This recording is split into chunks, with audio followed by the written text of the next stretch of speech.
Alors salut à tous, je reprends et je continue sur le thème de la fausse charité et mon action pour contrer et pour m'élever contre le dévoiement, la perversion du sens de l'ordre et de la vérité de la charité chrétienne. D'ailleurs c'est devenu une expression, la charité chrétienne, ce qui veut bien dire que ce n'est pas toute charité n'est pas chrétienne. Et entre guillemets, oui, de toute façon, là, il n'y a qu'une seule charité, oui, c'est la charité chrétienne, on peut le dire. Mais on va dire qu'il y a aussi une charité naturelle qu'on peut trouver, c'est-à-dire l'amour naturel qu'on peut avoir pour ses parents, ses enfants, sa tribu, son clan, etc. Ça, voilà, c'est une charité naturelle. Voilà, mais par contre, voilà, après, il y a la charité chrétienne, donc il y a quelque chose de surnaturel. Et bien en fait, voilà, donc je continue et là, comme je vous avais dit, pardon, et bien en fait, comme je vous avais dit, je vais y aller en prenant le temps, étape par étape, mot par mot. Voilà, voilà, ce n'est pas un exercice avec lequel je suis, enfin, je veux dire, voilà, je ne parle pas des choses de la Bible, de la Sainte Écriture à la légère. Je veux dire, voilà, normalement, je ne le fais pas, ça. Voilà, c'est pour les raisons que j'ai dites que maintenant, c'est trop. Voilà, et que je vois personne qui monte au front pour travailler là-dessus. Voilà, vu la dévastation et le manque, non seulement les pseudo-évêques de Vatican II ne sont même pas des évêques, sont des laïcs, ben non seulement ne font rien, mais en plus ils travaillent avec les autres, avec les mondialistes, la République et les gauchistes, à continuer à semer le trouble dans cette question de la charité. Qui est donc j'avais dit que c'était le premier commandement, mais pas tout à fait. En fait, en fait, là j'ai vérifié, j'ai revu le truc parce que c'est tellement lié que voilà, j'ai revu la chose. En fait, Jésus dit bien, d'abord, le premier commandement, c'est d'aimer Dieu de tout son cœur, de toute son âme, de tout son esprit. Voilà. Donc, et ensuite il dit et voici le second. Donc en fait, l'amour du prochain, c'est le second. Et Jésus dit qui lui est semblable. Eh bien, voilà, et qui résume donc toute la loi et les prophètes. Parole de Jésus-Christ. Donc, on voit bien que déjà, c'est le second commandement, l'amour du prochain. Et en fait, même si c'est pas faux ce que je dis, dans le sens où Dieu lui-même dit ce qui est semblable au premier, c'est-à-dire ça va ensemble en fait. Eh bien, mais quand même, malgré tout, on peut garder le premier et le second. D'ailleurs, il a dit le premier et le second. Donc, ce qui veut bien dire qu'il y a la priorité à l'amour de Dieu. Et moi, en fait, ce que j'ai envie de dire, une chose, en fait, ce qui me met en rogne, ce que j'ai capté, et ce que je vois, en fait, se jouer, en fait, c'est que c'est d'une perversion inouïe. En fait, il y a la façon dont c'est fait, c'est diabolique. En fait, l'amour de Dieu a disparu, en fait, presque. L'amour de Dieu. D'ailleurs, regardez qu'est-ce qui est resté de la langue des catholiques avant la grande apostasie. On en a gardé quelques restes dans le langage, la charité chrétienne. Charité bien ordonnée commence par soi-même. Donc il y a la question de l'ordre et de la priorité, etc. Les personnes, voilà, la priorité dans l'ordre de la charité. Ils nous ont dit aussi, il y a un autre très parlant, c'est cette expression qui est restée et qui est pour l'amour de Dieu. Pour l'amour de Dieu. Quand on implore, c'est pour l'amour de Dieu. Eh bien, en fait, l'amour de Dieu a été... Alors, c'est un coup de maître démoniaque. C'est-à-dire qu'en fait, l'amour de Dieu a été balancé, jeté par-dessus bord, en prenant le second, en mettant le second commandement en premier. C'est-à-dire qu'on a prétexté l'amour du prochain avec l'autorité que lui a donnée Jésus-Christ. Donc l'amour du prochain comme soi-même, attention, il ne faut pas oublier, c'est entier, y compris de soi-même. On doit s'aimer, pas dans un sens débile comme les modernes le pensent. On doit s'aimer dans le sens, on doit vouloir notre bien, et notre bien, c'est le bien que Dieu nous veut. Et Dieu veut notre plus grand bien, on veut notre bonheur, voilà. Et on doit s'aimer dans le sens où ce que Dieu fait de nous, c'est-à-dire ses enfants, et comment dire, c'est nous conformes à Dieu. Là, on peut s'aimer. On ne va pas s'aimer en tant que pécheur. On ne va pas aimer son vieil homme ou sa vieille femme qui a en soi. On ne va pas s'aimer soi-même dans ses mauvaises tendances. Mais on doit aimer notre âme, celle qui est sortie des mains, si je puis dire, ou plutôt de la parole de Dieu. Voilà, parce qu'il crée chaque âme. Eh bien, à la conception naturelle, eh bien, il y a une âme merveilleuse qui est donnée, malheureusement, dès qu'elle est dans le corps, elle contracte donc voilà le virus, le virus ou le poison du péché, et elle est difforme, elle est déformée, elle perd la ressemblance, elle garde l'image de Dieu mais pas la ressemblance. Ça je le prends de Saint Bernard. Ça m'a beaucoup servi pour comprendre. Alors, on a gardé l'image de Dieu, c'est-à-dire qu'elle garde l'image de Dieu, c'est le fait qu'on ait donc une volonté et une intelligence, donc un cœur et un esprit. Voilà. L'esprit et le cœur, la volonté et l'intelligence, ça, Dieu a une volonté propre. Nous, on n'a pas de volonté propre dans le sens, il ne faut pas avoir sa volonté propre, mais on a la capacité de vouloir individuellement. Mais en fait, on doit vouloir ce que Dieu veut. Parce qu'on a une finalité qui est celle que Dieu nous a donnée, puisque c'est lui qui nous a créés. Les animaux ne peuvent pas vouloir. Ils n'ont pas comme nous, on a une volonté. Ils n'ont pas cette volonté. La volonté individuelle, ils n'ont pas. Ils ont une volonté d'espèce, mais pas une volonté individuelle. Eh bien, nous, on a une volonté individuelle, mais justement, parce que c'est un acte d'amour, on était fait à l'image de Dieu, donc on a une volonté.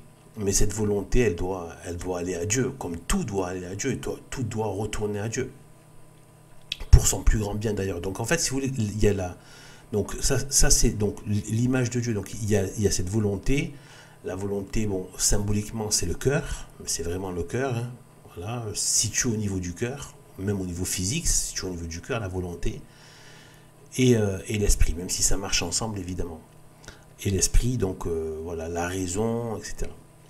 Et donc, eh bien, en fait, ça, eh bien, donc Dieu, voilà, peut connaître, veut et connaît. Eh bien, voilà, donc voilà, donc une conscience aussi. On a une conscience, bref, qui va avec l'esprit, la mémoire, tout cela. Donc, si vous voulez, voilà, donc on a donc cette image, mais on n'a pas la ressemblance. La ressemblance, c'est quoi? La ressemblance, ce sont les vertus de Dieu. C'est-à-dire la sainteté, la bonté, la pureté, la paix, l'état de bonheur aussi. Dieu est dans un état de paix et de bonheur parfait. Et si on n'avait pas le péché originel, on aurait cet état de paix et de bonheur. Dieu ne nous a pas créés avec la turpitude. Voilà. Pour qu'on soit dans de la turpitude intérieure, ou du malaise, de l'ennui, ou des choses comme ça. Donc en fait, voilà. Et bien en fait, on n'a pas la ressemblance, voilà, on n'a pas la grâce, on n'a pas la charité, on n'a pas l'amour de Dieu, on n'a pas l'amour du prochain. On va dire, on l'a d'un point de vue naturel, mais on n'a pas d'un point de vue surnaturel. Sur toute l'espèce humaine. Normalement, on a cette... voilà. Donc, bon, je ne m'étale pas trop, mais voilà. Donc, ça c'est la ressemblance. Et c'est cette ressemblance qu'on a perdue avec le péché, que l'humanité a perdue avec le péché originel. Adam et Ève ont gardé l'image de Dieu, dans le sens où ils avaient encore leur volonté, une volonté individuelle et une intelligence.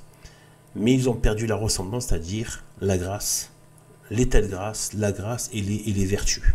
Voilà. Et voilà, donc c'est pour ça que, bon, d'ailleurs, je le dis au passage, pour ceux qui ne savent pas, quand le mot justice est employé dans la Bible, dans les Écritures, ça c'est quelque chose que j'ai appris, je vous le dis, ce sont les vertus. C'est la pratique de la justice, c'est la pratique des vertus. Et bien voilà, donc voilà, et bien en fait, voilà, donc déjà, donc s'aimer, comme aimer son prochain comme soi-même, c'est-à-dire que déjà, même le prochain, on va l'aimer dans le même sens. On n'est pas censé aimer tout ce qui est dégueulasse chez lui, etc. Faut arrêter. On doit l'aimer en tant que c'est une âme qui a elle aussi une réalité, donc elle existe en tant qu'âme, en tant que volonté, intelligence, et dans un être donné par Dieu, voilà, et qui doit retourner à Dieu, que Dieu a soif de cette âme qu'il a créée, qu'il aime et qu'il veut retrouver. Donc on doit avoir ça. Par contre, voilà, et donc voilà, parce que voilà, c'est comme soi-même. Ça je le prends beaucoup du traité du libre arbitre de Saint Bernard. Si vous voulez retrouver les références, c'est excellent pour bien comprendre ces choses-là. Et bien en fait, donc voilà, donc déjà là, voilà un peu la chose. Vous voyez ce que les anciens déjà nous avaient laissé. La charité chrétienne, charité bien ordonnée commence par soi-même, pour l'amour de Dieu. Et bien en fait là, on a perdu l'amour de Dieu. C'est pour ça que j'aime beaucoup, par exemple, bien évidemment, pas que d'un point de vue sympathie, tout ça, mais s'intéresse de l'enfant Jésus. C'est parce que aussi, j'aime beaucoup aussi dans le sens même intellectuel et même doctrinal. C'est-à-dire qu'en fait, c'est l'amour de Jésus-Christ, l'amour de Dieu, l'affection. Pourquoi et de l'enfant Jésus. L'enfant. Elle vivait avec l'enfant Jésus. Elle l'aime vraiment. C'est un amour, l'amour de Dieu.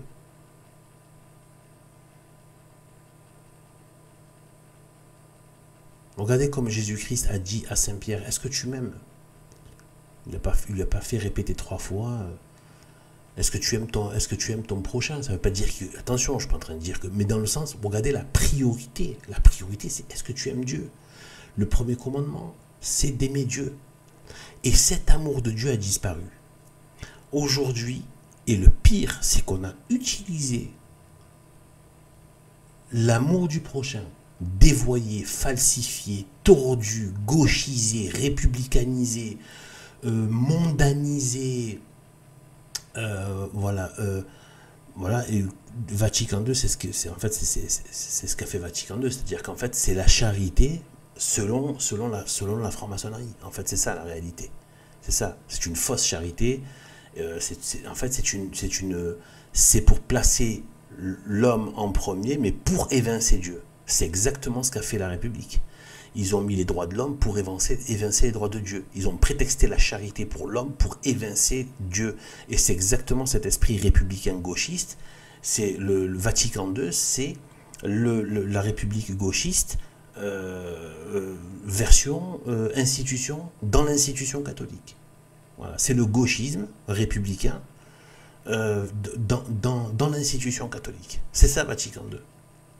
L'esprit Vatican II, c'est ça. C'est l'esprit de la République, droit de l'homiste, etc., machin, etc., qui fait passer l'homme avant Dieu. Eh bien, en fait, c'est ça le problème. Et moi, je suis censé... Vous comprenez pourquoi je suis tendu de cette question? Peut-être que vous allez le comprendre petit à petit. Parce que j'y ai vu clairement là-dessus. Et je dis, mais c'est quoi ce délire-là, en fait, au nom de l'amour?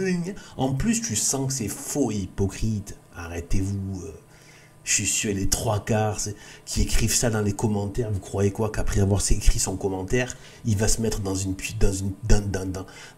pièce à côté, voilà, il tire le rideau, il se met à prier pour toi ou à prier pour son pire ennemi.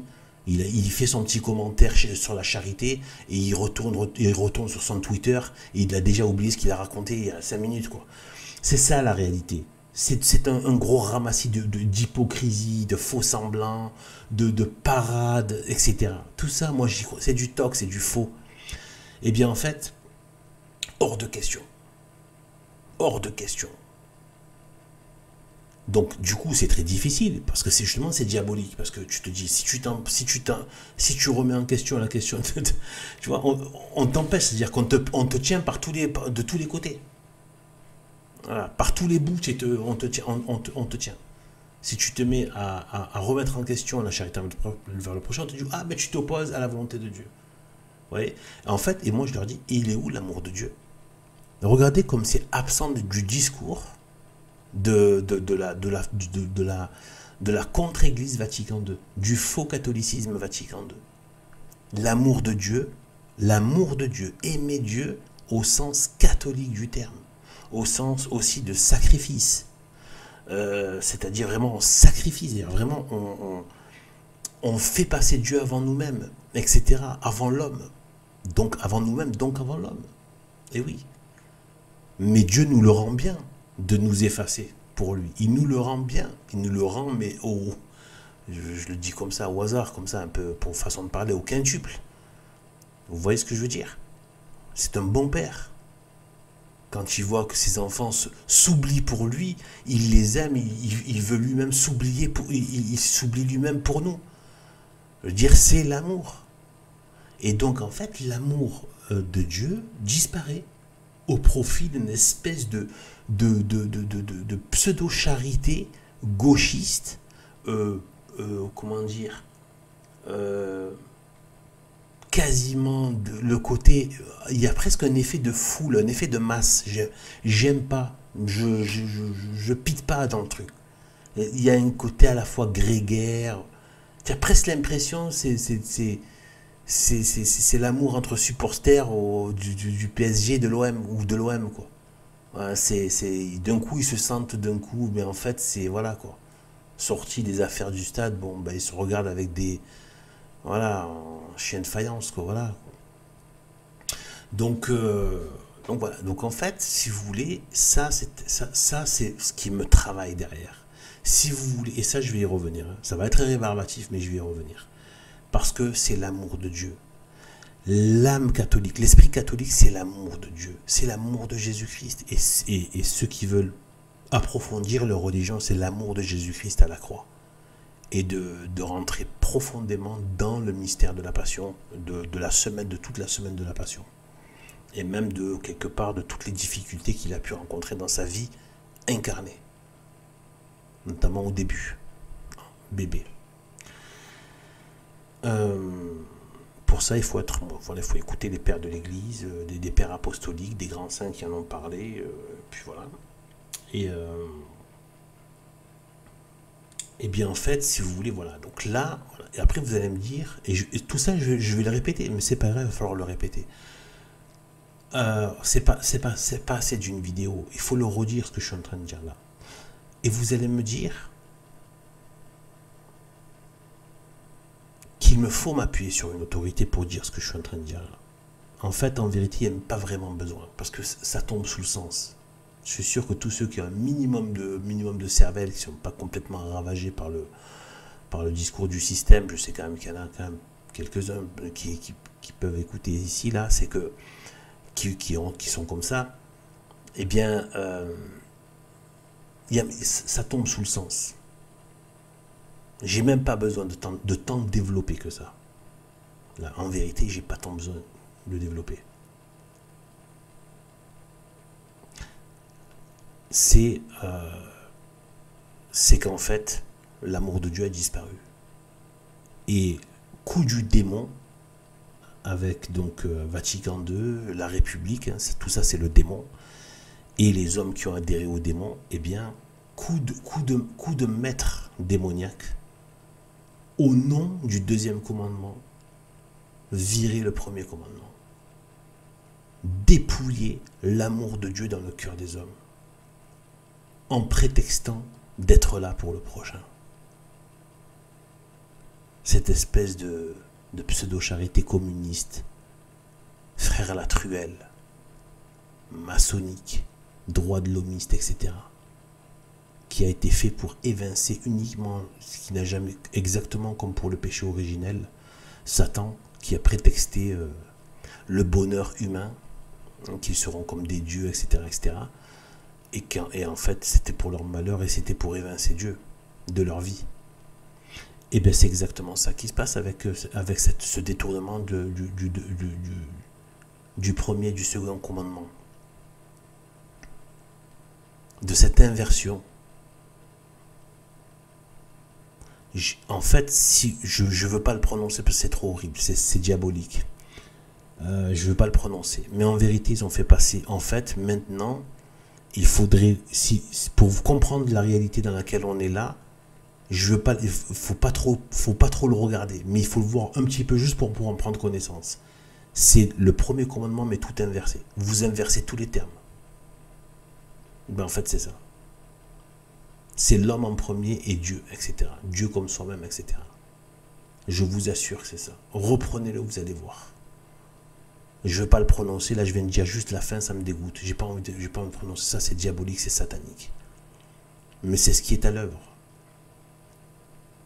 C'est justement de remplacer Dieu par l'homme. Et l'homme qui se fait Dieu, exactement ce qu'a promis Satan. Et à la fin, vous savez la suite. Sauf que dès qu'on perd Dieu, on perd tout.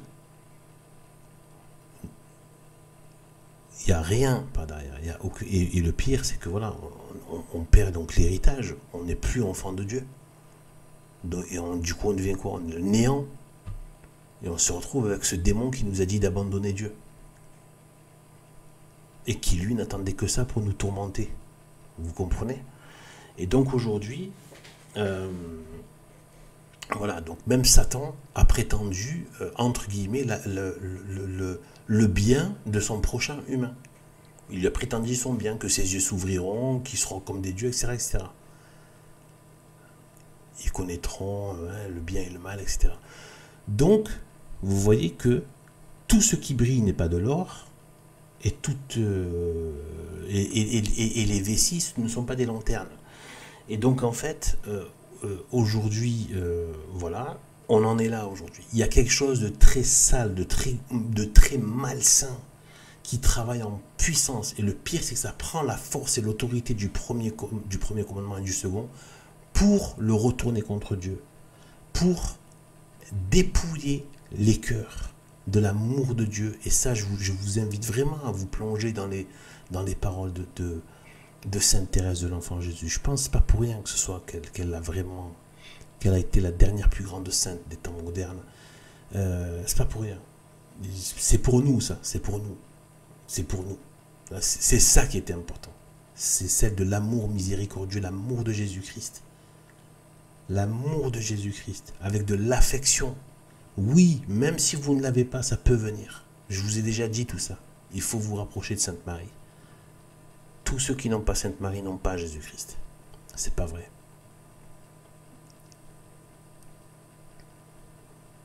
Ou alors ils l'ont, comment dire, de loin, de très loin. Voilà.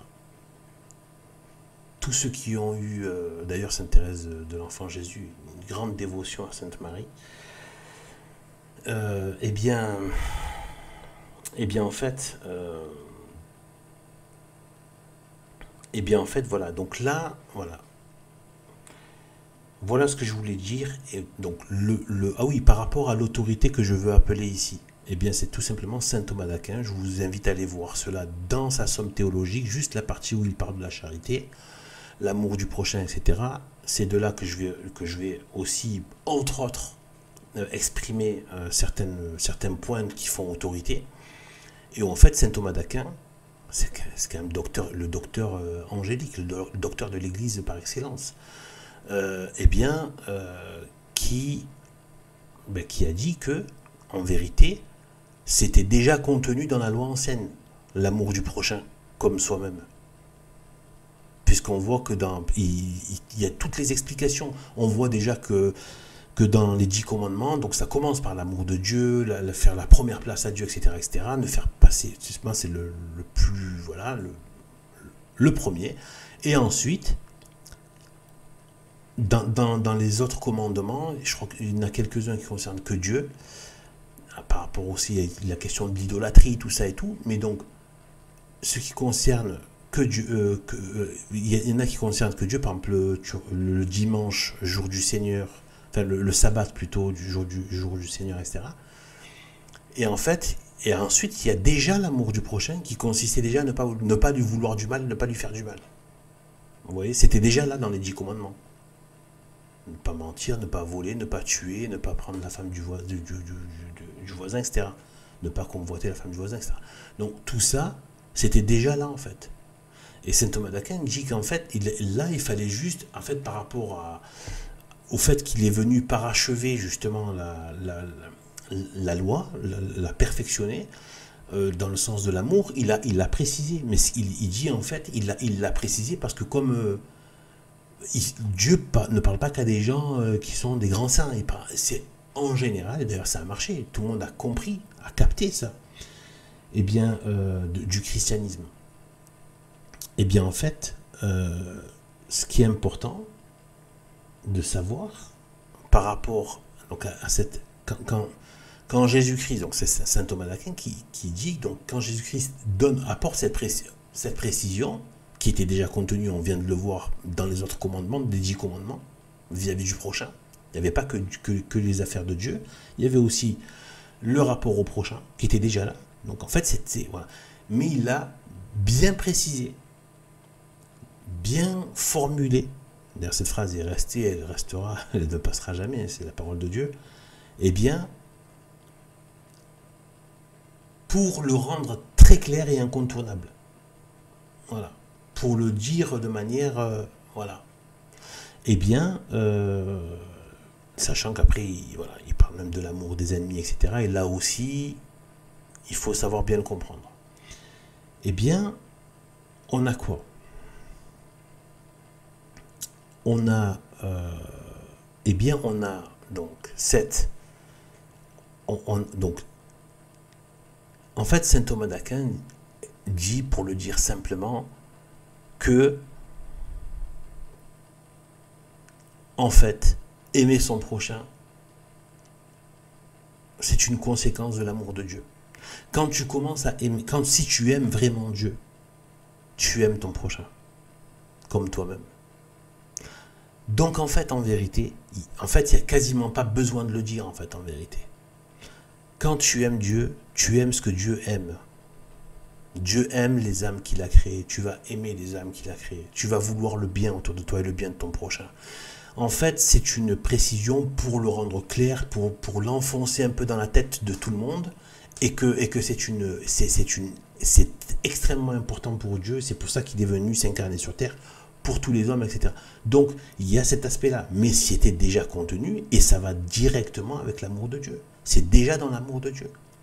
Donc au final, si on pousse le raisonnement un peu plus loin, si l'amour du prochain dépend directement de l'amour de Dieu, ça veut dire quoi? Ça veut dire que quand on perd l'amour de Dieu, en vérité, on n'a pas l'amour du prochain.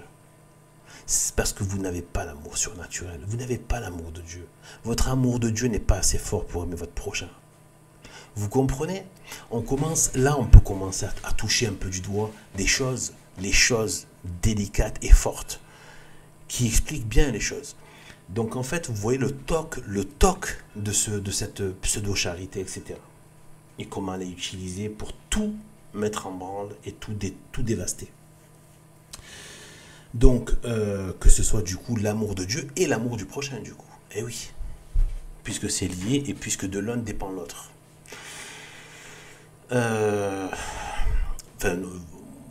C'est voilà, de l'amour de Dieu dépend l'amour du prochain. Et voilà. Et bien en fait, je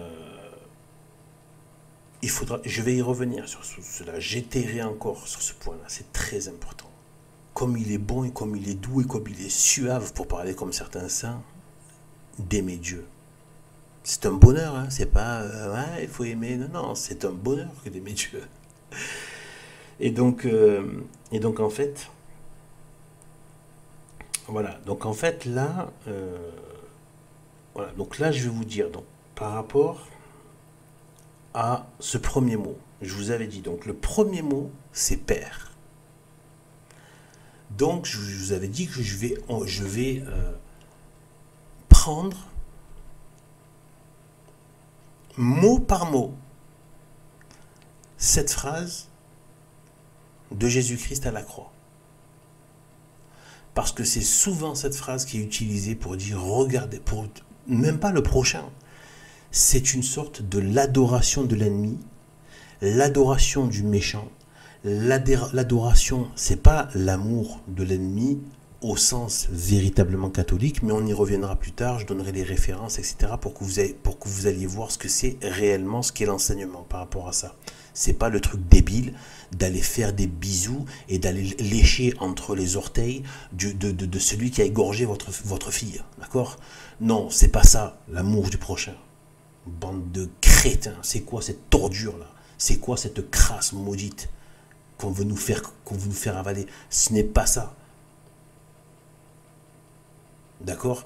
Ça, c'est ce que, justement, regardez la perversité du gauchisme, qui n'ont aucun amour, hein, d'ailleurs, ni du prochain, ni du lointain, ni du rien du tout. Mais ils sont toujours en train de faire passer le plus lointain, le plus odieux, le plus horrible en priorité. Le plus lointain. Vous croyez que c'est par amour qu'ils font ça? C'est parce qu'en fait, ils appellent le mal. Ils veulent le mal. Vous avez compris? En fait, ils veulent faire entrer le loup dans la bergerie, donc ils disent pour l'amour du loup, qui est le persécuteur, alors faites rentrer le loup. Vous comprenez? Dialoguez avec vos ennemis. Faites rentrer le loup. Vos pires ennemis. Dialoguez avec eux. Dialoguez avec le blasphémateur Michel Onfray. Invitez-le dans une émission comme l'a fait Eugénie Bastier et donnez-lui l'occasion encore de répandre son venin. Faites entrer le loup dans la bergerie. Le plus lointain, le plus dégueulasse, le plus blasphémateur, faites-le venir. C'est ça en fait. C'est pas l'amour du prochain. C'est même pas l'amour de l'ennemi. C'est l'amour du mal. Vous comprenez? Une perversion immonde qu'il y a derrière en fait en vérité. Et c'est exactement ce qu'on retrouve aujourd'hui. Vous voyez tous les égorgeurs qui sont là en train de se balader avec des couteaux dans le pays, en train de planter tout le monde, et la pseudo-justice qui est là et qui ferme les yeux. Vous comprenez? Et que vous, si vous dites un mot, on vient vous chercher chez vous. Si vous vous défendez, on vient vous chercher, on vous met en tôle. Instantanément. Là, il y a de la place. Pas de problème. Vous comprenez? Donc voilà. Donc en fait, ils n'ont même pas d'amour pour ces migrants, etc. Ils n'en ont rien à carrer. Ils aiment le mal. Tout ce qui peut apporter le mal, ils l'aiment. Ils n'en ont rien à faire de je sais pas moi, s'il y avait un étranger qui est bien, qui a un bon comportement, qui est droit, qui a des valeurs saines, traditionnelles, etc. Ils n'en veulent pas. Ils n'en veulent pas. Ils n'en veulent pas du Coréen du Sud, qui est éduqué, etc. Ils n'en veulent pas de ça. Qui veut pas faire de vagues, etc. Ils n'en veulent pas de ça. Pourtant, lui aussi, c'est le lointain. Ils n'en veulent pas. Parce que lui, il va pas foutre la merde. Je suis désolé, de temps en temps, je pars en vrille, hein, mais voilà. Au niveau du langage, c'est un peu mon côté populo qui ressort. Je suis désolé, mais c'est comme ça. Je ne peux pas toujours le retenir. Donc, en fait, si vous voulez, voilà. Donc en fait voilà, donc je vous dis une chose, donc voilà, donc par rapport, donc là on va parler, donc c'est ce commandement, donc Jésus à la croix qui aimait ses ennemis. Je veux prendre ça et le démonter. En fait c'est comme par rapport aux protestants machin, évangélistes aux protestants, ces ennemis immondes, acharnés, propagandistes contre nous, eh bien je vais sur le terrain qui soi-disant fait leur autorité. Donc, soi-disant, ça fait autorité. Donc, voilà, j'ai commencé dans la première vidéo, je vous avais commencé à vous parler du Père. Du premier mot de cette phrase. Père, pardonnez-leur, car ils ne savent pas ce qu'ils font. Ça, c'est la phrase. Là, on va parler que de Père. Juste ça. Père. Donc là, comme je vois que la vidéo, donc ça a été encore une autre grosse introduction, je vais l'arrêter là. Et la prochaine, par contre, je ne parle que de Père. Père, que le premier mot, Père. Voilà, il fallait refaire encore un point là-dessus. Et donc, à la prochaine, je ne parle que de ça, que du mot Père, même si elle est plus courte, du coup, je vais parler que du mot Père. Qu'est-ce que ça implique et qu'est-ce que ça dit déjà? On va prendre toute la phrase mot par mot. Père, juste Père. Même pas de suite, juste Père. Quand Jésus-Christ, très saint Dieu Jésus-Christ dit Père. Quand il va s'adresser à lui pour la miséricorde. Père. Sur ce, donc à la prochaine vidéo où je vais parler de ce mot Père, de cette phrase très sainte de Jésus-Christ et divine. À bientôt.